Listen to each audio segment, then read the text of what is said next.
Good morning. We are going to look at the third sola as we think about the onlys of the Reformation, and this one is Sola Gratia. Sola Gratia, by grace alone. Now, this doctrine was something that the Reformers were getting back to. They were dipping back into Augustine as it relates to this doctrine.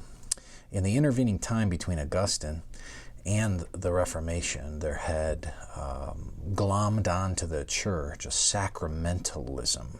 A key figure in the development of the sacramental system was a man named Peter Lombard. And the sacraments were viewed as means of grace, and we'll touch on that a little bit more. But for now, I want to set the basis of this with some history. When you go back into the earlier church history, back into the time of Augustine, Augustine was born, actually, this past Saturday, we would have celebrated Augustine's birthday, November 13th. But he was born November 13th, 354. Same year that Augustine was born is when scholars estimate that Pelagius was born. Two men with very different views of how salvation worked and even what Christ did on the cross in many ways.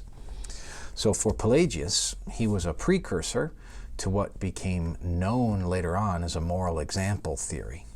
But the idea of the atonement, the idea that Jesus died is an example to us, and we could follow that example. And for Pelagius, we could follow that example because we had a freedom that was free from original sin, and that freedom allowed us to do right or to do wrong of our own volition fully. And so we could follow Christ if we chose. And in following his example, we could achieve salvation. Augustine rejected this because Augustine saw a robust theology of grace. Now, in that controversy that they had, councils weighed in, and finally at the Council of Orange, an important council in 529, the Council of Orange gave particular canons or rules that they stated that encapsulated the church's theology of grace. And it's important to start here, and we'll talk a little bit tomorrow about how this got polluted. But for now, it's important to establish that the church from the 6th century understood that grace was at the center of salvation. So here's Canon 6 of the Council of Orange, and I want to read it to you because it sets a basis and in many ways what the Reformers were trying to get back to.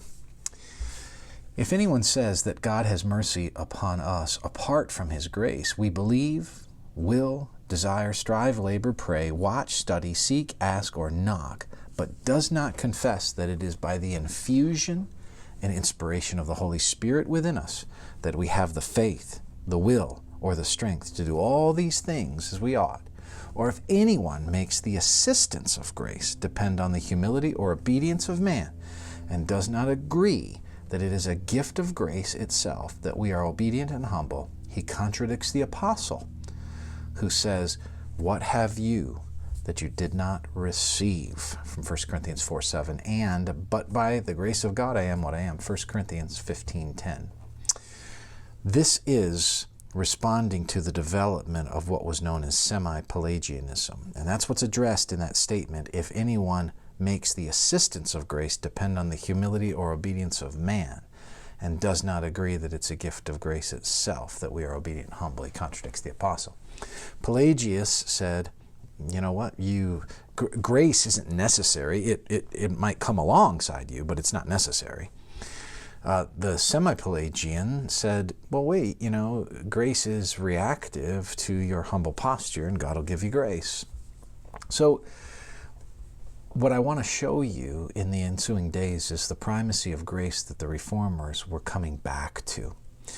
For now, we'll just table this notion that grace was the ground of salvation, and Augustine understood that. The early church understood that, and the beginning of the Catholic Church understood that, but it became polluted through the sacramental system, and we'll talk about that tomorrow. May the Lord bless you as we go on a journey thinking about grace alone.